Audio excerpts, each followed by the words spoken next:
What's going on YouTube? You're watching Juice Audio, and today I'm be reviewing the Atom A7X studio monitors.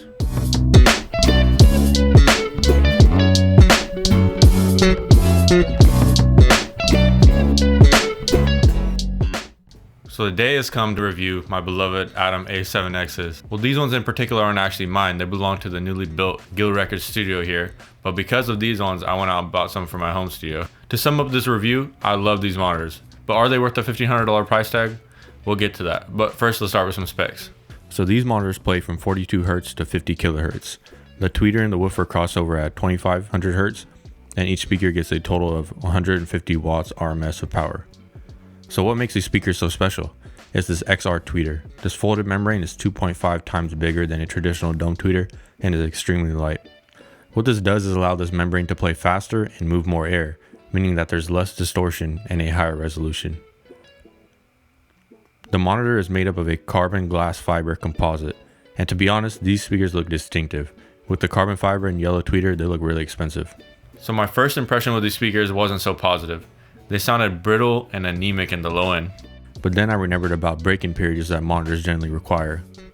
After breaking them in, they completely change. So how do they sound? They sound amazing. And the ribbon tweeter is really something special.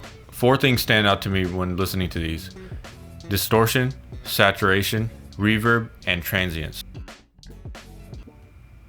I heard things in songs I never heard, like very subtle distortion on vocals or percussion. At first I thought the tweeter itself was distorting, but it's actually revealing how much distortion some engineers implement in their work. Reverb tails become noticeable because the dynamic range of the tweeter is capable of playing low-level reverb along with any other information. Hearing textures on these is a whole different experience. Vinyl noise or white noise tickles your ear like it's almost a physical feeling. The soundstage on these is really immersive. They sound like the music is not coming from the speakers. If something is in the dead middle, let's say a vocal, you can hear the reverb expanding from the vocal and filling the space between the speakers. Usually you can hear if something's in the middle, left or right in most typical monitors, but in these you can hear everything and distinguish where it is between left and right. Also, they are not fatiguing at all because of the tweeter's characteristics. The woofers play very clean and tight. The mid-range is neutral, transparent, and very detailed. The crossover integration between the tweeter and the woofer is flawless. Usually I can hear the tweeter and the woofer playing separately, but on these the sound just comes from the speaker as a whole. Also at lower volumes they perform just as well. The front ports for the woofer is a major advantage. You could put them closer to a wall without getting artificial bass buildup, but in return there could be bass buildup depending on what kind of desk or stands you own. I use these ISO acoustic stands and they help a lot. The only things these monitors lack is low sub bass. But what can you expect for a 7-inch woofer? The larger you go up on size, the more you compromise on mid-range performance. Compared to the rest of the Atom AX lineup, these meet in the sweet spot of bass and mid-range. Looking at the SonarWorks measurement of the Guild Studio, the bass dropped off at 50 Hz, while in my home studio it began to drop off at 45 Hz. So the low end extension depends on the placement and treatment of your room. I personally check with the sub the very low end of the spectrum, but depending on what kind of music you mix, you might find the low end sufficient. Looking at the functionality of these speakers, they have front power switches and front volume knobs, which is a huge deal. Every monitor should have these.